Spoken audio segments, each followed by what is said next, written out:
All right, it's the consultant and the millennial. My name is Seth Tower Hurd, entrepreneur, syndicated radio host, and occasional journalist. He's Hayden Shaw, who needs to stop fidgeting, or we're not going to see him on the video. Are you drinking out of a School of Rock cup, or what is that exactly? Cat in the Hat. Oh, it's Cat in the Hat. Well, I saw the big A, so I thought it was like the School of Rock after special thing going on. Hayden's helped over 30,000 managers and has worked with some of the biggest companies in America, and has also worked with a lot of small and medium-sized companies like yours. You can find out more about what he does at peopledrivenresults.com. Grab his free videos there.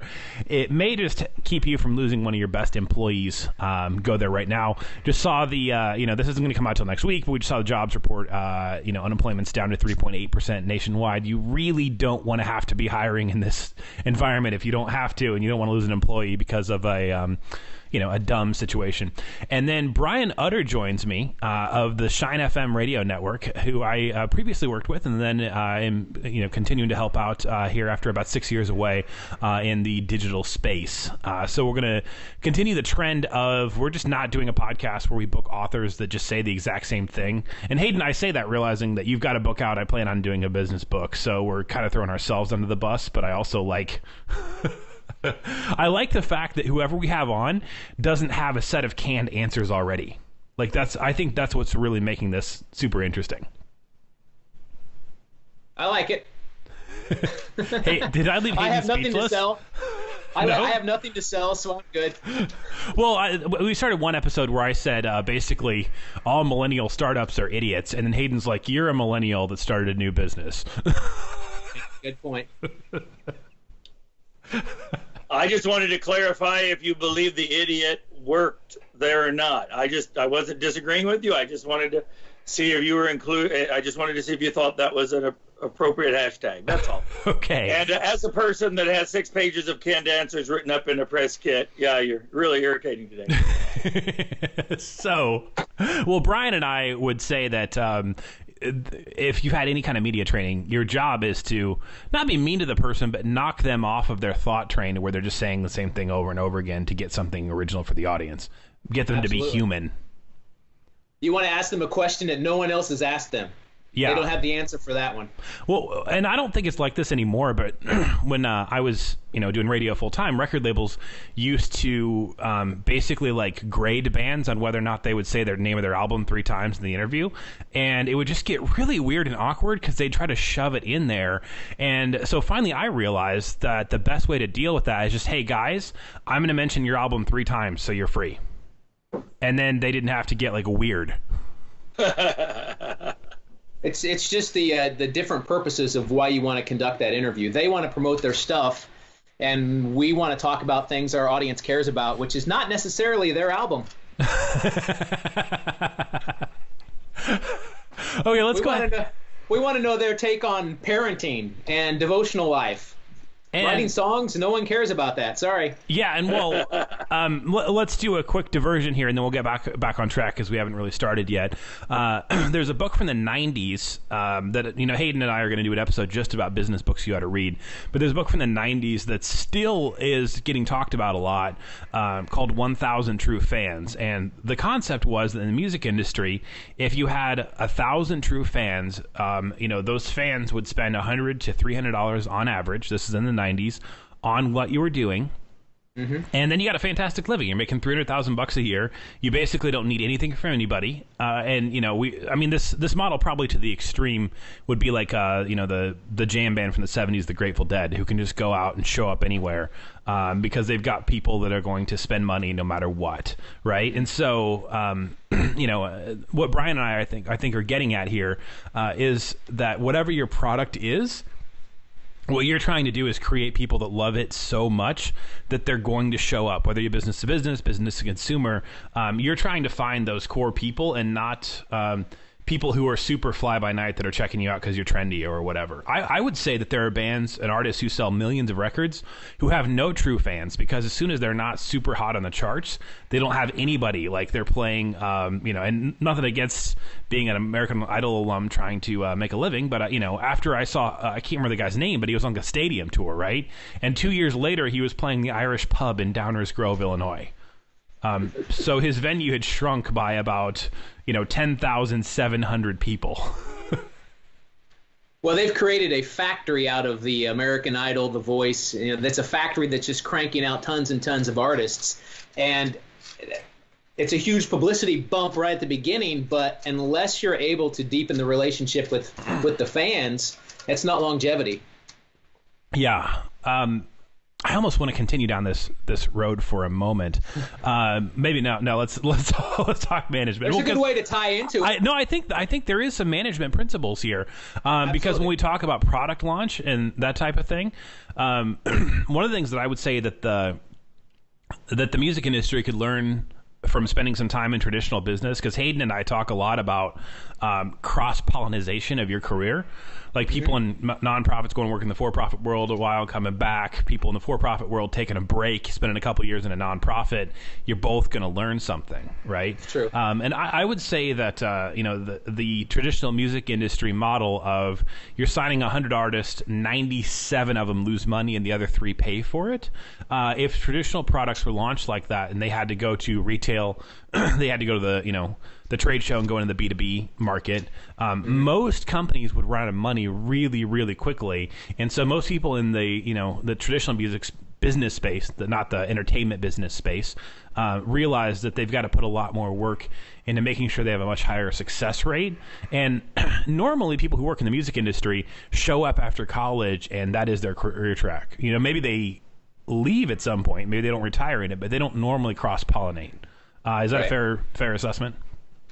I would say so. The ones that stick it out, yeah, they will move up into different parts of the industry. But some are just in it for a season and don't make their way back. Yeah, and that's not to say there's not some brilliant people that I've met in that space. It's just saying overall the model tends to be we're okay with a high rate of failure and we'll probably just make the money up. It comes down to whatever you do. If you're not passionate about it, you're going to try to find something else you're passionate about. Yeah. Plain and simple. So let's go ahead and start diving into where you're at. So you and I worked together briefly, 2011, 2012, 2013, somewhere in there. Yep. And you would actually come back. You'd been out of the country, and then you came back and you got into management, and then eventually you wound up taking the whole operation, over. So there's several layers there. There's first of all, there's the international layer of moving your family back from South America and readjusting. When I've been out of the country for a couple of weeks, it's been hard for me to come back. After getting back from Ecuador one time, I walked up to the counter at Subway and ordered in broken Spanish, and they were very confused. And they probably answered you back, right? Yeah. Don't go to Subway in Bolivia, by the way. Their bacon is green. So. Ew. Also, don't order a pizza in Ecuador. You'll get food poisoning the last 3 days, and you'll get stuck in Miami. Just saying. Oh, I've had good pizza in Ecuador. I don't know. You just had a bad experience there. Okay. But nonetheless, the international experience is totally worth it. People think it's a huge sacrifice, but what it does is it allows you to raise children in an environment that drastically alters their worldview, and I think for the better. We can be so ethnocentric here in the United States because we know nothing else. If you've not traveled outside the United States, you know nothing else. And I think that should be something that is required of every student should have that international experience. Yeah. It will change you. Yeah. And Brian, are you saying because the newspapers have one page of international news in the very back that we are isolated to our own country? Yes, I would say that. By mentioning and the that print one page edition, is not all correct. By mentioning the print edition of a newspaper, Hayden, we just jettison the whole millennial audience. So, so let's get into a little bit, going into management, and what it looks like, because and I say that as a compliment from somebody else in the organization has said that you really came in and over a period of a few years were able to build in kind of your own management style, your own leadership style, which aren't exactly the same thing, into a legacy organization. Shine's been around for 50 plus years. Is it 51 years this year? We're in our 50s. This will be the 52nd year we're in right now. Okay. And that can be hard to Hayden talks a good bit about change management. So I'm sure he'll have some stuff to say there. But what does that look like? And that doesn't mean anything necessarily has been bad before. It just means when you take something over, it has to also fit who you are. Just like when I write for a magazine, it has to fit my own voice, the preferences of the editor, and it has to sound like it's coming from the voice of the magazine. Management and leadership are the same thing. You have to merge all these things into, basically a train that's going somewhere. Yeah. You have to realize that every leader of an organization, and you will have multiple leaders over an organization's lifetime, has a different skill set. And I have a specific way of doing things that my predecessor didn't do, and the skill set that my predecessor had is nothing like the skill set I possess. And so a good leader will recognize that and realize I can't do it that way because that's not me. And so over the organizational years, 52 years, we've had different leaders through time. The organization has evolved. I mean, when you work within the media world, media is constantly changing. If you don't change with it, you're dead in the water. When it comes to my own personal, managerial ability,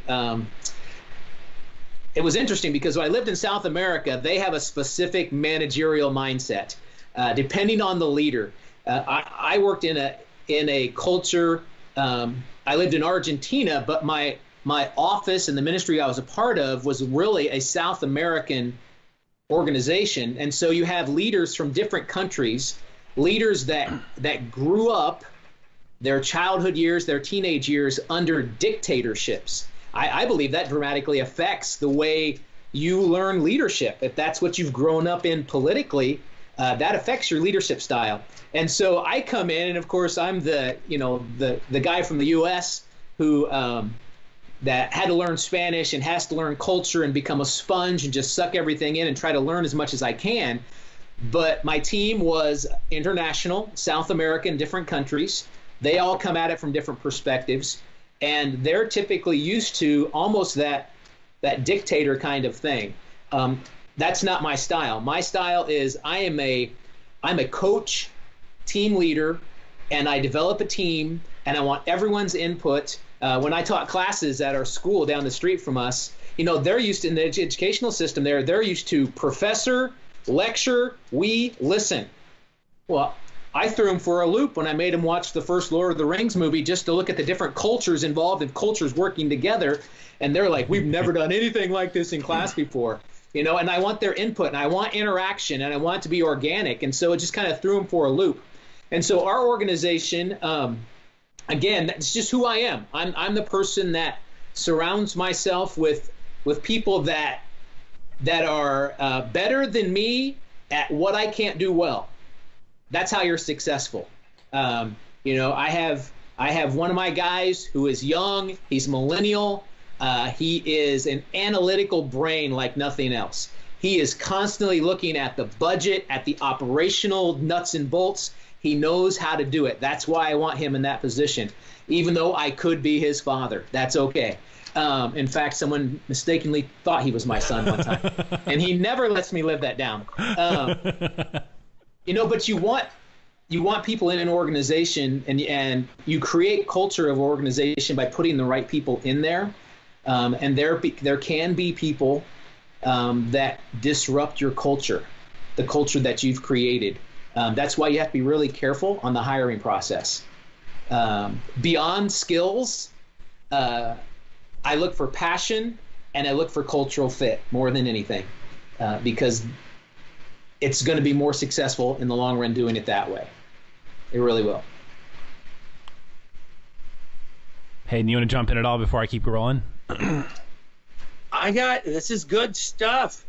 I just want to watch Lord of the Rings now. That's really all I got to say on this.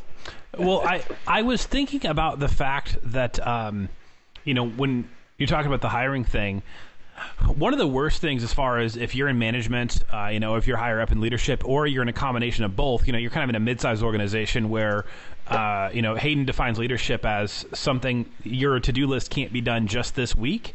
And that's a big part of your job. And then there is part of your job that you're still going out there and grinding and having, and you're still doing, the work yourself, right? But one of the things that I have noticed that's been a big deal is, when trying to shape the culture, is when a leader can't step up to somebody who's co-opting the culture. And I've seen this I would say in some way in probably almost every organization I've worked for, where somebody just says, I'm going to say it louder, or I'm going to cry, I'm going to get upset, or I'm just going to keep yelling until I win. And I'm actually not thinking about anything when I was in radio. I'm thinking about a couple other situations where I just was not able to get around that as an employee. I'm thinking about one work situation where somebody would just say to me over and over again, well, that's just not how we do it here. And it's like, well, how you do it's wrong. It's 10 years behind the times. But, eventually, I just got frustrated and quit. And I think that if you, it's one thing to see that in a coworker and just go somewhere else because whatever. It's another thing to have, as a leader, have your organization just co-opted by something you don't want to happen. Right. Yeah. And again, you avoid that situation by really looking at who you're hiring. Be purposeful and slow in the hiring process. And honestly, we've lost people just because we went too slow and they took another job somewhere. But we've had people that we've brought in and it wasn't a cultural fit. In fact, someone was brought in soon after I was brought in, so I wasn't involved in that process.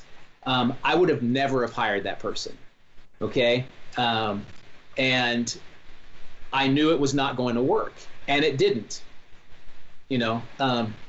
but I was able to fix that. A good leader has to make those kinds of decisions and fix those kinds of problems.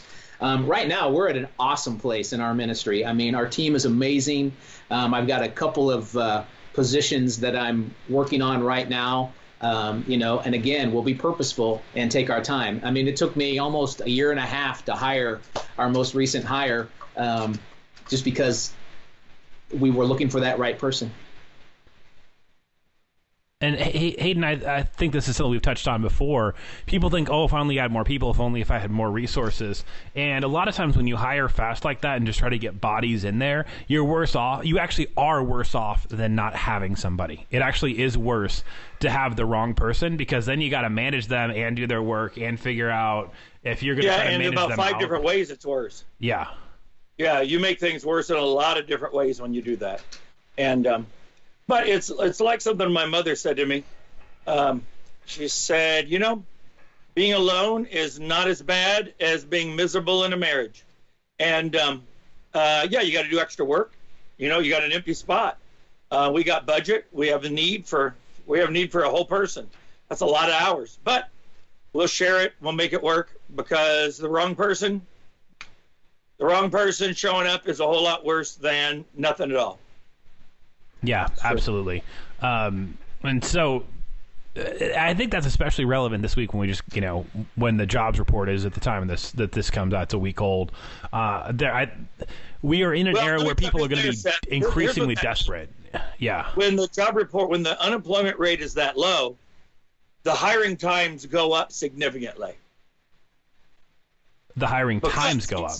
The time it takes to hire goes up. Okay. Because there are fewer, oh, wow, that person's great right off the bat candidate. They're just a smaller number of people, and therefore takes longer to go through and find the right ones. And if you have more people, you end up going, online, hey, those are 3 people that look like exactly what we're looking for. When there aren't as many people, you just have to talk to more folks.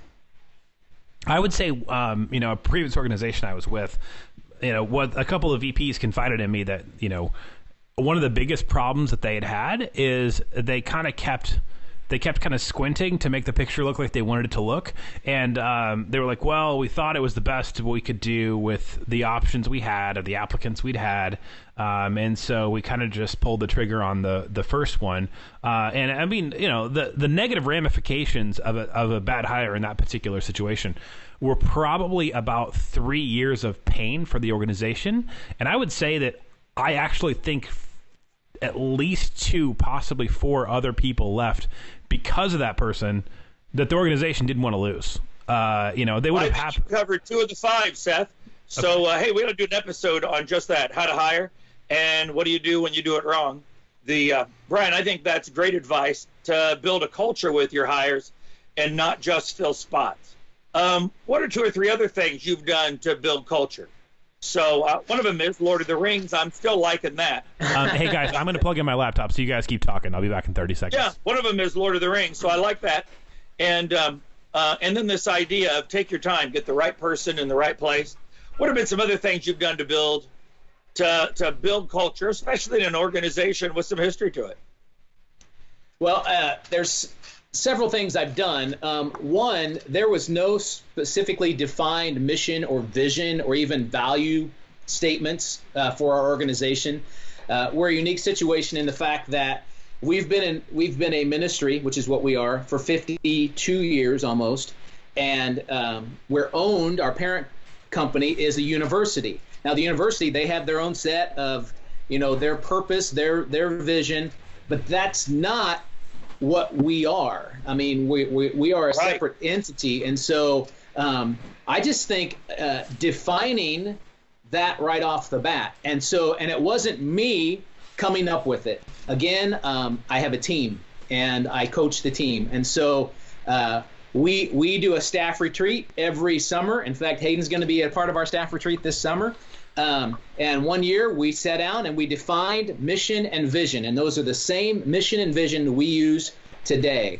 The following year is when we did our value statements, and that part of that culture is we had nice posters created. Graphic artists did them for us, and we have these posters in every room in the building, every cubicle, every office, there to remind us that everything flows through that. That staff retreat is a part of our culture. We bring people in and they teach us things and they lead us through exercises, but that also gives us an opportunity to be together in the informal setting and have fun. We purposely schedule time during that retreat to have fun. And I don't even like saying this, it's a radio station, but we're not a radio station. And I tell people all the time, we are not a radio station. We are. Yes, you told me that. Yes, we are a people ministry. In fact, our vision and our mission, they do not include anything at all with radio. We're simply building relationships, building connections that connect people to Christ and to faith. And so because of that, we utilize multiple platforms, radios being one of them. It's our largest, yes. Now, that's new. I mean, when they started almost 52 years ago, they thought we're a radio station.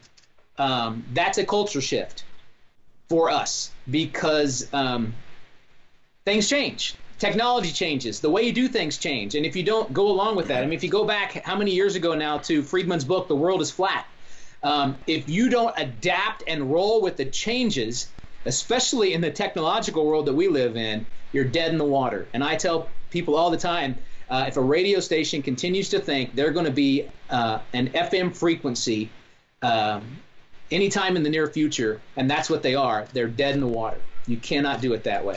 And so, yeah. Oh, no, keep going. I want to talk about timing after that. Keep going. Sure. I was wrapping up, so that's fine.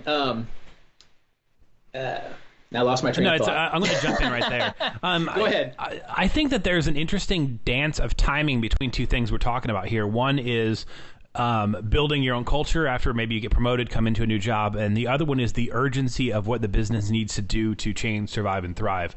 One thing that's interesting about the business Brian's in is that Christian radio is actually doing better when a lot of other traditional media outlets are doing worse. Yes.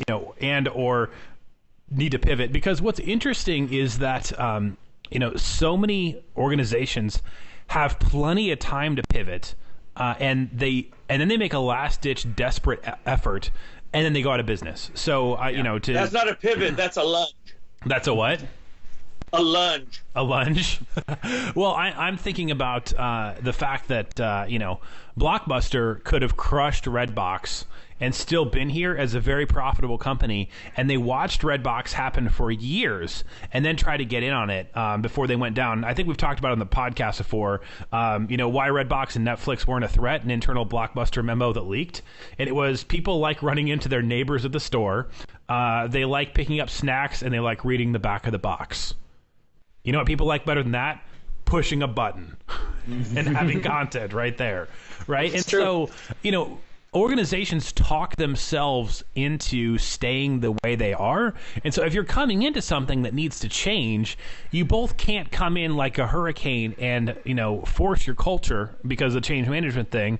But then also the clock is ticking that if you don't make some changes, and you can be late to the game. Like I would say the new ESPN app, ESPN Plus, is amazing. I think that's going to pick up a ton of new people, myself included, because there's a ton of value for $5 a month. I'm a big UFC fan. They've got that. I'm interested in their soccer coverage.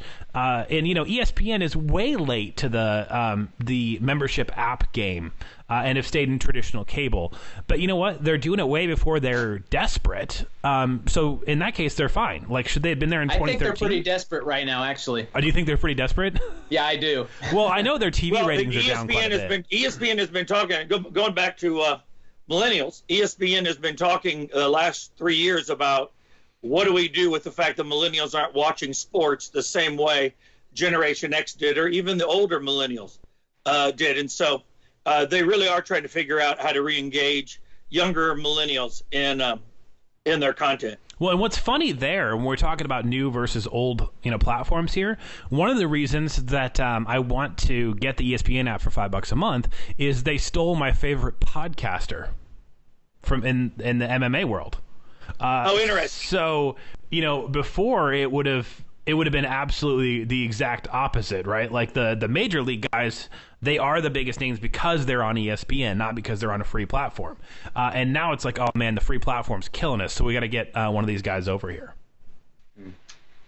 Hayden, can you speak to that change management thing? Like if you're coming in and you got to change, and and also you can't destroy things. Yeah. Well, I think Brian's described it really well. We still do radio. It's one of the things we do. And now Seth Tower Hurd is doing a digital podcast. So now we're involved in digital things. And we're expanding the different ways we get content to people. And the basics are still there. We have to talk about things our audience cares about. We need to expand our audience. And we can't undercut what is still the probably the thing we're most known for, and maybe the technology that more people still utilize. But when it tips, it doesn't take long to tip quickly. And Brian, to your point, ESPN is experiencing a bit of that. They're not as worried about people my age. They're a lot more worried about people my son's age. And my daughter is just not into sports, or I would have mentioned her. She played soccer because she thought that the shorts were cuter than the ones you got for baseball. That's how my daughter determined sports as she was growing up. That's nice. I like that. Yeah. So you've been in, and by the way, you've been leading the organization for how many years now? Are you talking to me or him? Yeah. Sorry, to Brian. 4 years. 4 years. And Yeah. How long did you, if you had to estimate, how long until you'd really implemented the major changes or the major culture shifts that you wanted to do? The culture shifts happen over time, and it happens subtly. Like you said, you don't want to go in and change everything and destroy it. It doesn't happen that way. Major changes of removing pieces that don't fit anymore. It took about a year and a half. Yeah, year and a half before I did that and put in the right pieces. And but the culture shift, you're working it all along, and as you're making that shift, you will then notice the pieces that don't fit will stand out more, and it's quite obvious. So once you get I really like that. Matter of fact, I got to make a note of that because I'm making notes for a book on change management, and that's a great way to say it, Brian, is. You're going to have to change everything and destroy it. It doesn't happen that way. And I just want to make a note of that because I'm making notes for a book on change management, and I got to. That's a great way to say it, Brian. Is. You going to have to change everything and destroy it. It doesn't happen that way. And I got to. That's a great way to say it, Brian. Is. the leader often has a vision, and the leader can see that the not fits are standing out right now, but the rest of the team doesn't see it because seeing it, believing, and the rest of the team hasn't seen it yet. And so the easiest way to do it is, instead of getting all wound up, a lot of leaders are like, I want it perfect. And I remember one leader, I tried to coach her, just give it 5 months. But if I know he's not going to make it, I feel dishonest not telling him. Give it 5 months and he'll know this isn't a good place. Right now, you're just Attila the Hun. And so just give it 5 months. But because other people on the team have to see it as well. Even if she takes that guy out because he's not a good fit, the rest of the team is like, wow, who am I working for? And so that's great. Often it comes faster if you are more patient with it, and the not fit becomes obvious. Seth, that's my little word on change management. But we got to talk about a big competitor in town. That's what I'm also interested in. Okay. Let's do that as the last topic, and then we'll wrap up. So Shine has been in the Chicago area for 50 years, expanded into Indianapolis, and expanded into Lansing, Michigan, which are two very different markets, and stuck in both of them, which you may not know how hard that is to do unless you've been in radio. They're very different places to get a product to work for both things. And so then a large competitor that seems to have nearly unlimited cash comes in, and what has that been like? Notice I'm not giving them free publicity by saying who they are or what they founded. Absolutely. And it's not like they haven't been where we are. Okay, they just now have a better radio signal that is now in areas that we were the lone person. I mean, we owned it, and we were the only game in town, and now they're there. And so, and a lot of people are just like, well, now what do we do? Now what do we do? And I had people at other radio stations in the U.S. like, oh, I'm so sorry. And I'm like, why is everyone panicking? This shouldn't be the case. We've been here this long. We have a very loyal following. In radio, we talk about P1s. P1s are your super raving fans. They're the ones that share others with you. And the whole goal is to take P1s, P2s, and P3s and move them along. The P3s you're introducing yourself to, and you're getting them to like you, and you're moving them from P3 to P2. P2, they're regular listeners of you, regular consumers of your media. They're not raving fans yet, but you want to move them from P2s to P1s. The P1s are your raving fans, and like us, our organization is funded in large part by donations, listener donations. They're the ones that are making the donations, the raving fans. And so we look at what we can do that the others can't. And I don't even like to call other Christian media outlets competitors. We all know each other. We're all friends. We hang out together at conferences. The big dog is the big dog, and they've got endless resources, and they go anywhere, and they can go anywhere. But what can we do that they can't? We're here. We are here in your community, and we are going to purposely be in your community more and more and more and more and more, not because we want better ratings, not because we need you listening, because we need listeners to fund this thing, but because, again, it comes down to our mission and our vision. Our mission is simple: build relationships that connect people to Christ. That's our mission. But how do you best do that? Well, you best do that by going to their community, setting up a tent, handing out stickers and pens and chapstick, and spinning hula hoops around each other and doing crazy stuff. But then you also are there because you want to hear their story. You want to know what's going on in their life. You want to know how you can pray for them. And that's the difference when you look at media outlets, specifically radio or television. And we are completely different. Let's look at that at the non-Christian side of things. Why are they doing what they're doing? Profits. Money. Yeah. Profits. They have stockholders. They're a corporation. They have stockholders. They need ratings. Ratings equal higher ad dollars, equal higher money, because they want money. They don't care about their audience. They don't personally care about the members of their audience and what's going on in their life. We do. And that's what sets us apart. that is why we exist. That is our mission, okay? So when it's Christian media, we all have this ultimate goal of sharing Jesus Christ using radio waves, television waves, websites, whatever. That is our ultimate goal. We all do it differently, okay? And we purposely do it differently. We might play similar music. We have a different philosophy of programming, those kinds of things. But for us, what sets us apart when we're playing a lot of the same music, we care about you. We're right here, and we see you at the grocery store. We want to be in your church on a Sunday. You know, if you need us to help you do something, then let us know. That's why we do what we do. That's the main thing that sets us apart. Brian, I'm an old man. Yeah. And there was years when I was a young man, there was a time when Avis got a lot of investment and put on a huge push to be number one, to overtake Hertz. Yep. Discovered that. Not only was it not fun, but they made a lot more money at number two. Interesting.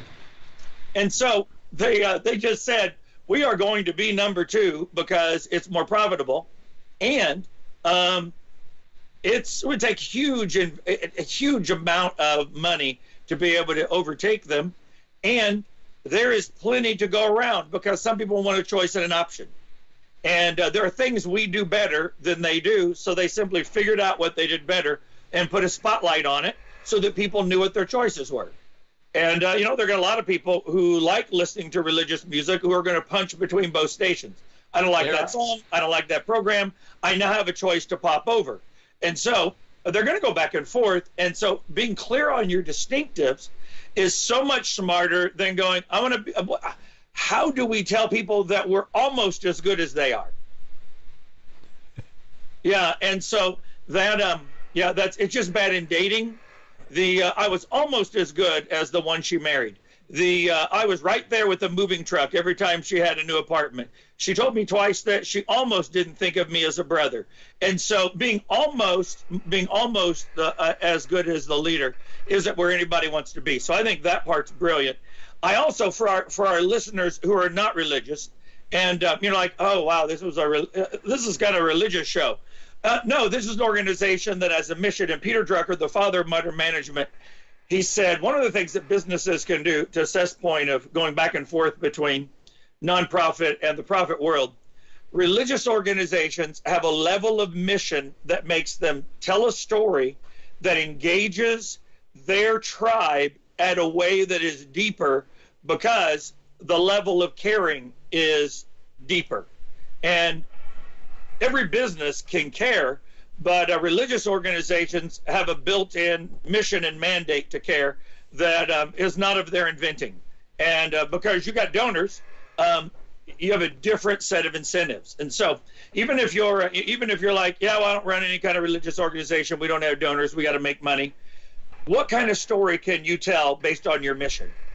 And your tribe will know if your mission is a lie and your story is a lie, and there's a big, to what you did, Brian, there's a big money grab at the end of it. Oh, and if I could boil that down more, even if you're only managing 3 people, and you're saying something out there that you're not backing up, your team's going to fall apart.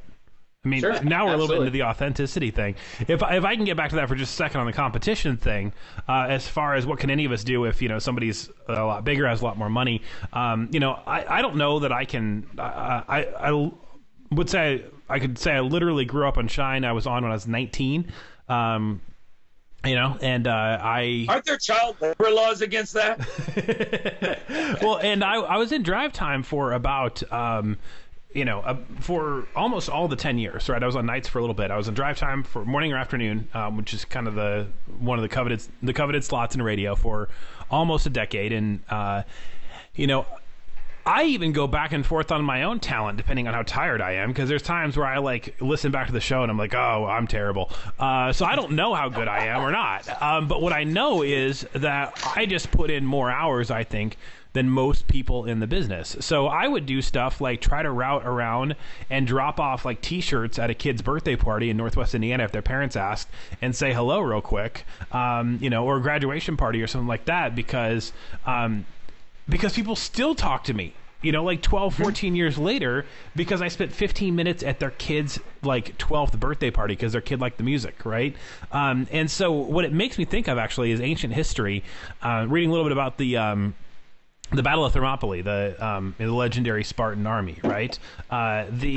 First of all, okay, I'm not seeing the connection. Okay, here, let me do it. Let me do it. Dropping by at a 12-year-old's birthday party and the Spartan army. Okay, so let's see if we can draw the dots in that hurt. Let me do it. Okay, so the Spartans had no better equipment.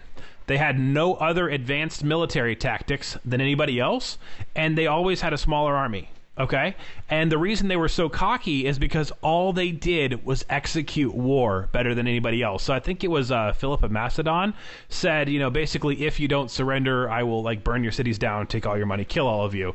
And they sent a scroll back simply with the word "if" on it, which has got to be one of the cockiest things in world history, right? But I'm just really inspired by that. All they did was execute. There was no additional strategy.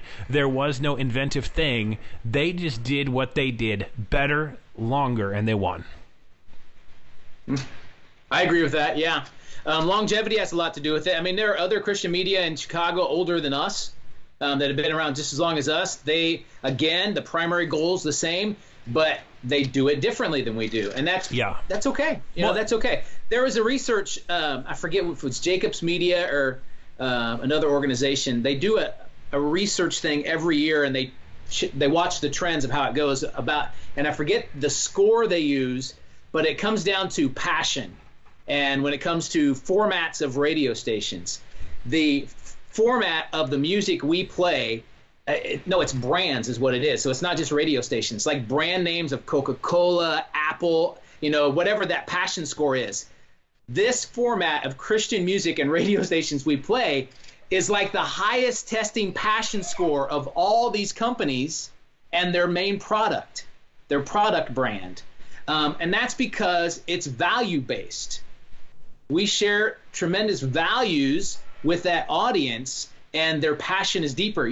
We also do business underwriting, so we talk to businesses all the time, and we tell them research shows that if their business is mentioned on our air as in an underwriting announcement, even though we're not selling anything and doing the whole call to action, because they're on our air, one, we vetted them, know that they share our values. Our audience, because they trust us and they have a passion for us, automatically will develop the passion for that brand. And it's fascinating when you look at that, that the effect that can have on people. They're passionate for us. It's the highest testing brand name out there is this format of radio station over all these products of these major Fortune 500 companies. And when we put people on the air, like if we put a little jewelry store in Cedar Lake, Indiana on the air that fixes watches, guess what?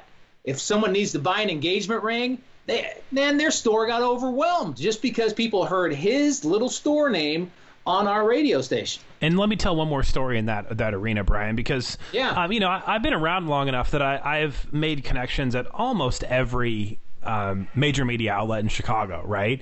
And so I've talked to other people that have budgets that just like blow my mind, and they just blow through cash. And it's easy to think, man, if only I had that. Like we talked about, if only I had more staff members.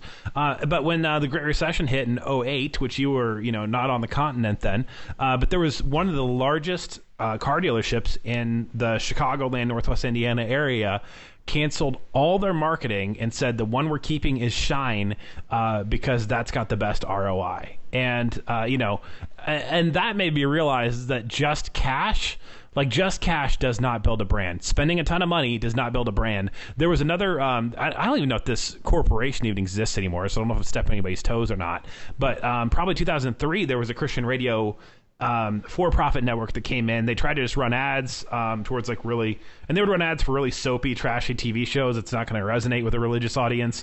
Right. And But they had a ton of money. They spent a ton of money on billboards. They had a ton of money. They bought TV commercials, and they were around for less than 2 years because the authenticity just wasn't there because the audience didn't believe them.